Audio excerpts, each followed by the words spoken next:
Hello, everyone. This is the show Nothing to Something, and I'm your host, Matt Harrington. This is the weekly show for those who want to challenge themselves to be more aware of mental health problems within society and themselves. In this show, we go over topics like physical and mental health that shape our everyday lives and how we can all help each other and keep fighting the fight. I go over with the guests their struggles with mental and physical health and a message at the end of each episode to help the people listening with their struggles.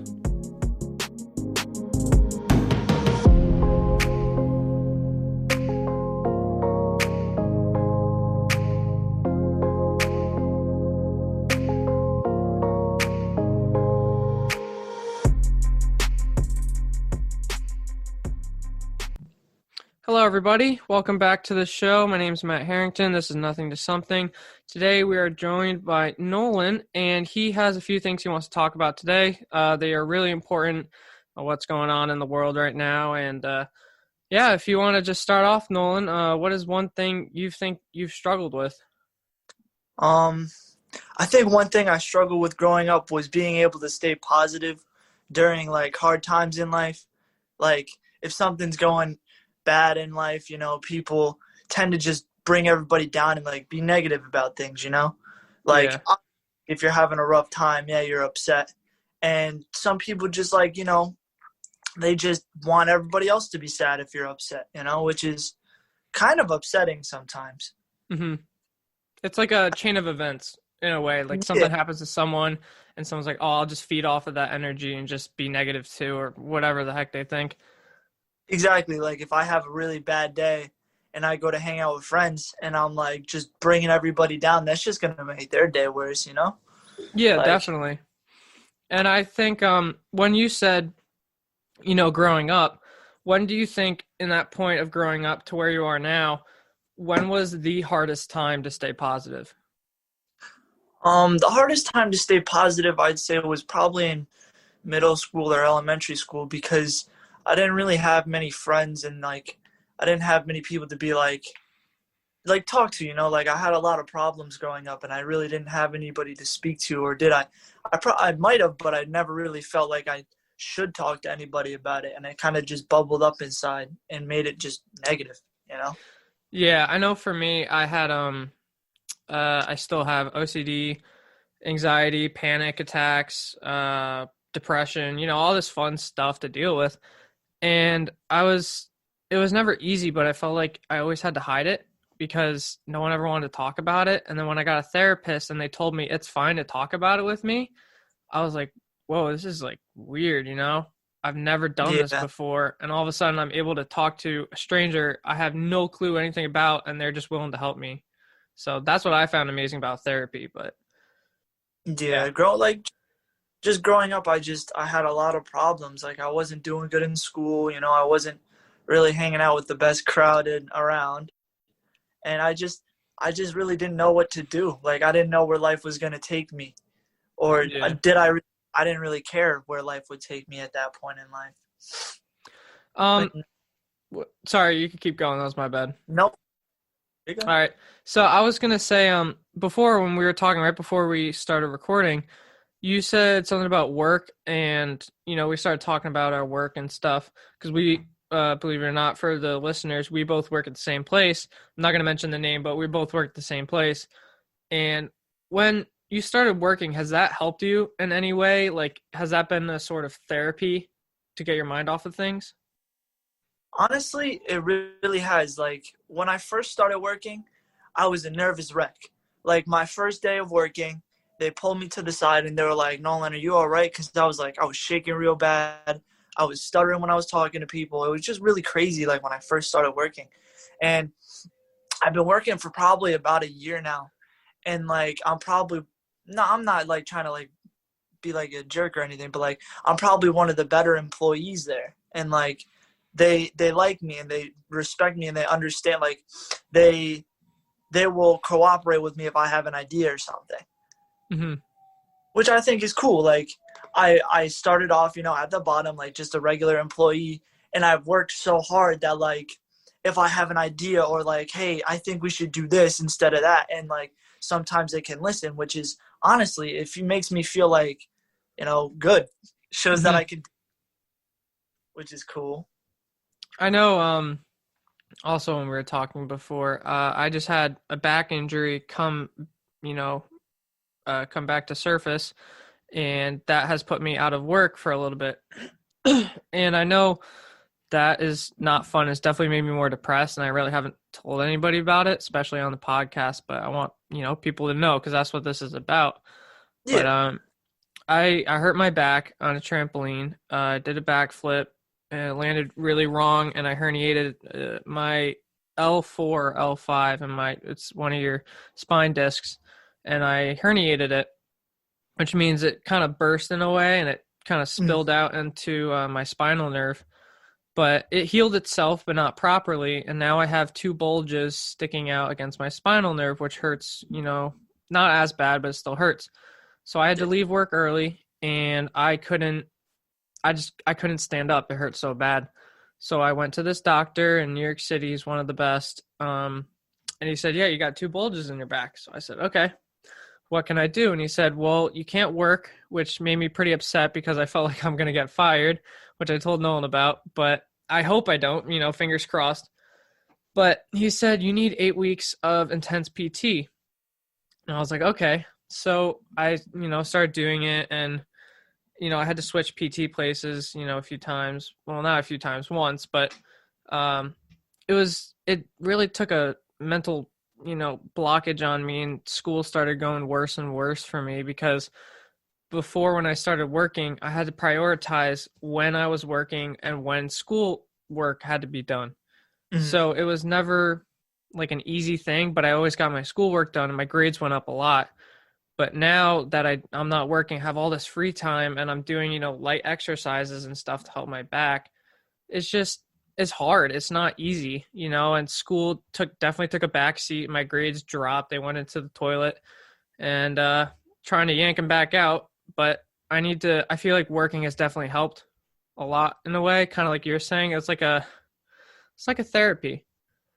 And I wish that my back will get better, and I hope it does. I just need to, focus on my therapy right now, and you know, just try my hardest. But I want everyone to know that if you have something that is taken away from you, but at the same time, you can bounce back and get back on your feet, that's one of the best feelings because you are, you're gonna do good in the world, and if you can bounce back from one of the hardest and lowest points in your life, then you got this. And that's nothing but the truth. I remember growing up, I was struggling a lot in school, and when I think I reached about a point where I gave up on school. My grades were literally like under 30 at the time, and it was like this until probably like the 7th grade. And then 8th grade came around, and there were the big finals that if you failed these, you could not move to high school. So I remember I tried literally the hardest I could. I literally studied for hours, and I never studied. Like, I literally sat there for hours and hours and studied and prepared myself. And then, so I spent my whole, like half of my school career not caring. And then once I reached like a point in my life, I kind of like turned around.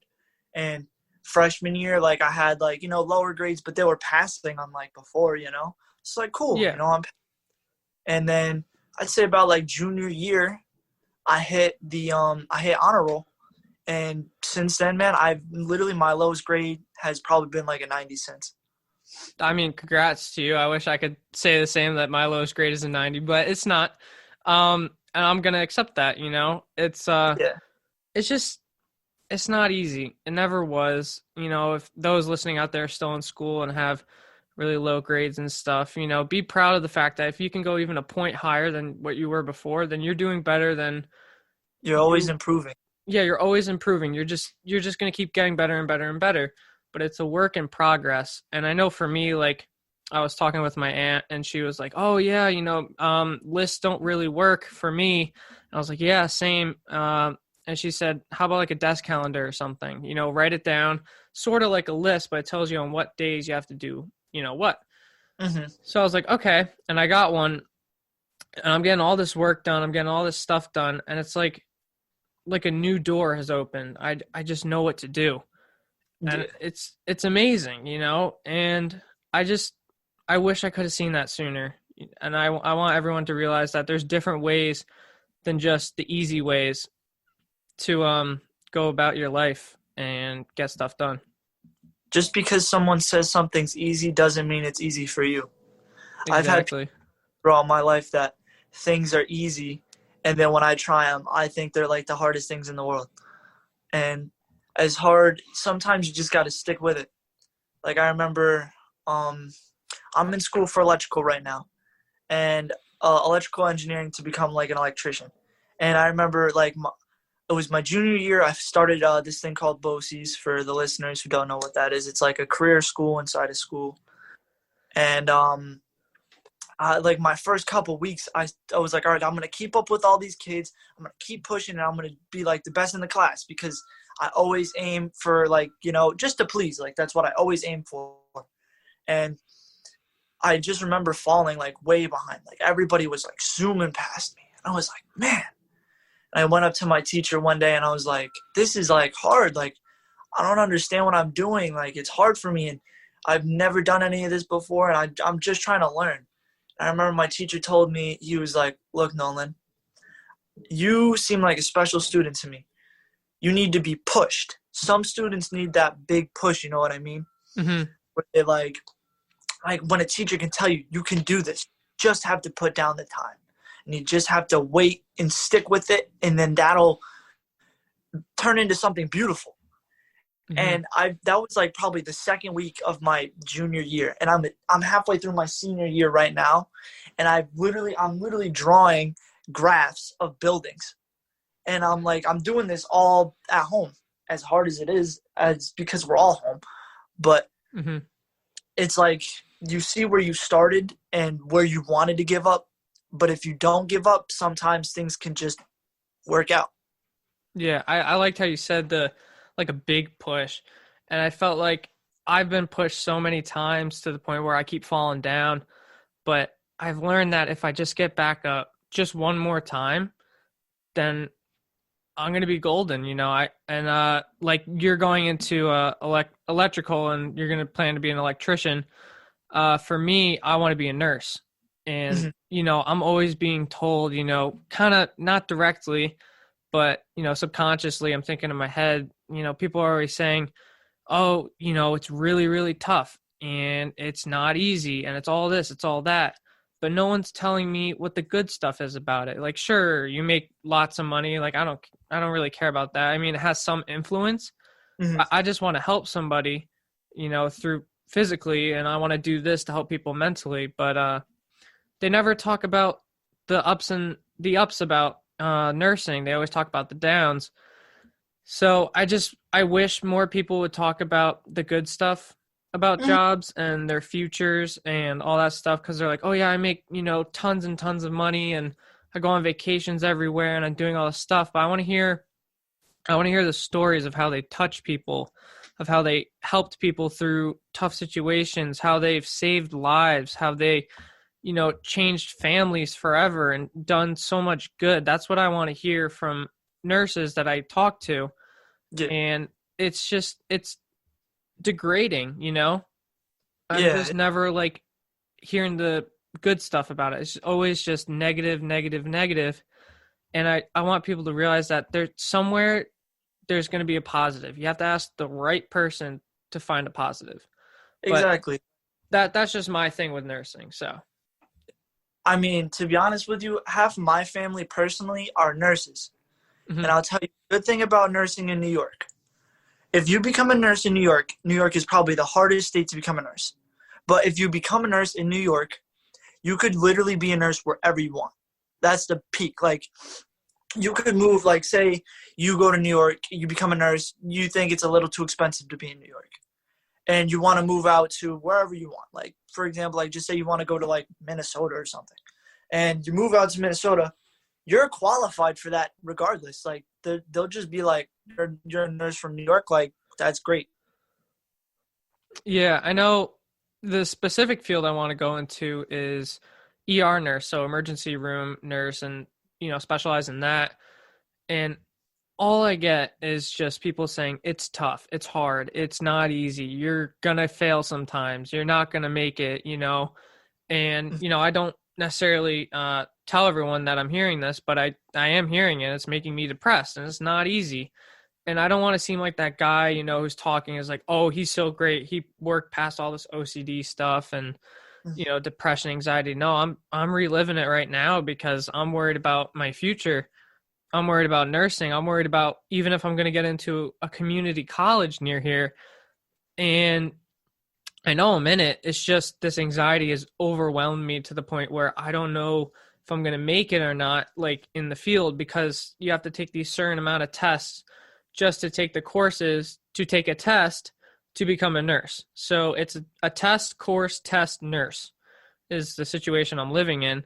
But I'm just trying to use the support from my parents and everyone telling me that, hey, Matt, you got this. Like there are a lot of negatives. And like you're saying, you can work through any state if you become a New York nurse. And that's amazing to hear. Like I had no clue about that. So, I mean, That's thank you for telling me that. That's a huge boost. yeah, and like you got to really think about it. Nursing is a very big job. Like it's very important to know what you're doing, but there are things like where you're not 100% always going to be 100% on it. Mm-hmm. Sometimes it gets you by surprise, but you always just got to stick to that mental of you got this and you can handle it regardless of if you need help. You can always ask for help. Like you can just, as long as you stay focused and you're like, I'm good, I got this, take a couple of deep breaths, and then you just go back to what you're doing, you'll always be good. As long as you never give up. Like if you just say, oh, everybody's telling me it's hard, I'm done. Like I can't do it. How do you know you can't succeed if you just don't try? Exactly. And that's always my hardest thing is trying. I've never been the one to go out. Like nowadays, I'll go out and try and help someone, but I never went out of my way to try and help myself. It's always been someone helping me. I always want to prove to myself, I got this. I can do it myself. But Yeah, it, it's flip flop. Reality is not what it always seems. I got to have someone else help me, but also at the same time prove to myself I got this. So it's tough. It's not going to be an easy road, but I know what you're going to do is not going to be easy. What I'm going to do is not going to be easy, but just got to find the right people, the right motivation, and the right time to go into it and say, hey, I got this. I'm going to put my foot down, start the race, and just beat everyone else. exactly. You can't let yourself fall behind. And it's crazy. Like there's so many options. It's crazy that people in school don't tell you how many options you really have. Like when you finish high school, teachers try and like drill in your brain you need a college. Like people are Mm, like, you need college to get through this life. You need college to do anything in life if you finish high school. If you don't go to college, you're gonna fail. And I'll tell you from personal knowing, like I know for a fact I'm not going to college and I'm gonna prove to everybody that you don't need college to succeed in life. hmm It's Because just it's a just like dedication.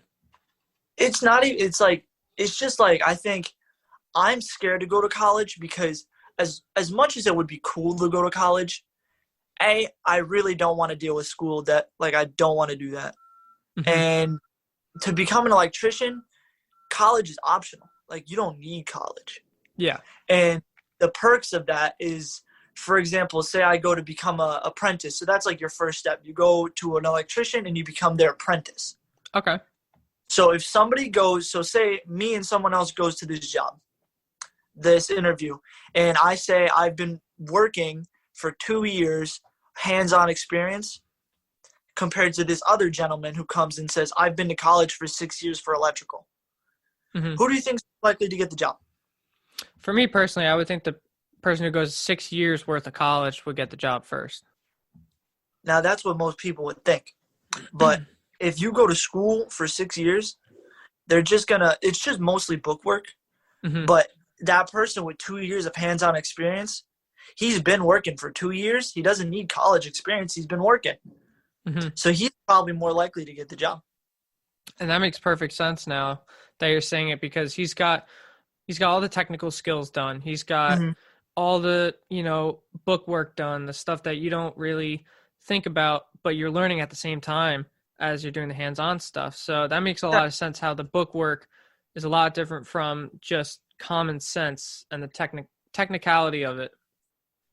When you're in college, it's mostly just book work and math. And that's the thing. Like, it's just mostly like, yeah, there's a little building and everything, but it's not like residential. Like, if the person who has 2 years of work experience, he's worked on a couple hundred houses or buildings. Hmm. So he knows, he's got a little bit of under his belt. He knows what he's doing. But the person who went to college, yes, he knows the math and he knows the like extent of like the rules, Hmm. but he probably doesn't know as much as the other guy when it comes to hands-on work. That makes perfect sense. That's really good to know. I was going actually I have a little story. I signed up for my local ambulance thing and where you can volunteer and go help people out and do all this stuff and it would be a big boost in the nursing industry for me. Like it would put me on top of my game. I would know what I'm doing. But the problem was, with corona going about, COVID-19, all that, crazy nonsense, no one was wearing a mask there. And I said, I really, really, really want this for college. Like, I want to have this under my belt and show like, hey, I already can do this, let Mhm. me in, put me in. And it's just nobody wore a mask. So I freaked out and I said, no. And of course I'd be wearing a mask all the time, but Mhm. it would be super uncomfortable. And he said, oh yeah, you can totally come and do this. And I said, yeah, it sounds like a good idea, but at the same time it was more of, do I want my own safety or do I want the college life? Do I Mhm. want to get further in life? So I opted for myself and I said, I don't want to get sick. Mhm. So my plan is, because I've already planned this out, and hopefully this can help other people in a situation like this, not necessarily, ambulance and nursing, all that, but um, if things start to get better, which they will, it'll take time. Go for the option of for your future. If it's not going to be easy, sure, it may be fun for a little bit and then not fun, and it costs some money or whatever you have going on, but definitely go for your future first. And if it's the immediate you need to focus on yourself, do that. But in the long run, I'd say go for your future. Yeah, because it's just a matter of like if you did that, and I mean I'm not knocking you because you didn't, but if you went through with it and you got that experience, even if it was for like a month or two, you have some bit of experience. You go to college, you learn that stuff, but you can't forget what you did when you were actually doing it. And then Yeah. when you go to a job, you can say, I've done it for a couple months. I went to college. I learned everything. So that means you have like all ends of the spectrum. Hmm. You've worked, you've done it already. You went to college for it, and then you're like, that's like golden. Yeah. You'd have tickets. So maybe if this, hopefully it ends soon. I mean, obviously it's not like soon, but it's gonna happen. I think it's gonna happen within the year or next year. Hmm. Um, yeah, I definitely if you're like doing community college where you can like drive back and forth, I'd honestly still do it. I'd do it just if you had free time, just do it. And then you have that little like bit of experience. So when you get your first job, it's pretty much just going to be the same thing. You're just getting paid for it. Exactly. And I know since, we both work in the food industry, we get the vaccine around end of January, beginning of February, sometime around there, because I know teachers are getting it right now, uh, probably a day or two before this airs or whenever this is posted. But they get the vaccine about now, this week, and we get it about the end of January, beginning of February. So that's most likely when I'm going to revisit the idea of going back to this because I know no one will wear a mask, but at the same time, they will have the vaccine because they're first responders and EMS.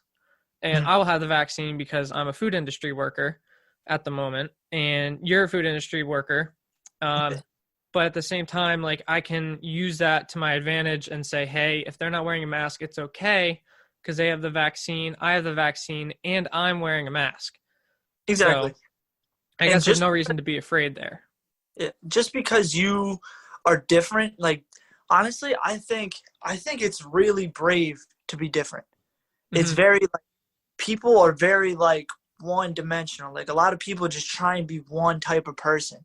and I like to be like, I'm a whole different breed. Like I like to be like different from everybody. I hate being similar. I hate And that too. I feel like I will like if I get like a shirt and I see somebody with that shirt, I'll be upset. Like it's just Yeah. I like unique. And I just feel like you would take it takes a lot of bravery. Even if you feel embarrassed just to wear a mask, like you're the one who's being smart about it. If they're not wearing masks, they're just putting themselves at risk to get the virus. You're the one who's gonna look smart because you wore the mask, you know. Yeah. But So no, that yeah, that's kind of my whole spiel about this, thing going on. I really want to ask this question real quick. It's on my little list of stuff to ask, but I won't keep you the whole time here. I know you got stuff going on, work related or whatnot, homework, stuff like that. But I want to ask you, what is your message to the listeners? What is one thing, one statement you can say to the people listening, whoever's listening, that they got this, or whatever you're going to say? What is one message you can give to them? even when you feel you're at your lowest, never give up hope. Stay positive. If you ever feel down, don't be afraid to talk to anybody. You shouldn't be embarrassed. And even if you are, you should just take that risk and talk about it to someone. Because you never know, if you keep bottling up your emotions, you could either hurt yourself or hurt others. I'm with that. That's a really good statement. I like that a lot. And I'd say that's just about it for this episode. So thank you, Nolan, for coming on the show. It means the world to me, man. Like that's Problem. huge. I learned a lot about myself, and I clearly learned a lot about you. So that's amazing. And now working with you is going to be a whole of a lot better. I'm gonna have a better time and stuff working now that we know each other a little bit better. Yeah. But yeah, that's it, everyone. Thank you for listening. We'll catch you on the next episode. Stay positive, keep fighting the fight, and stay tuned for the next one.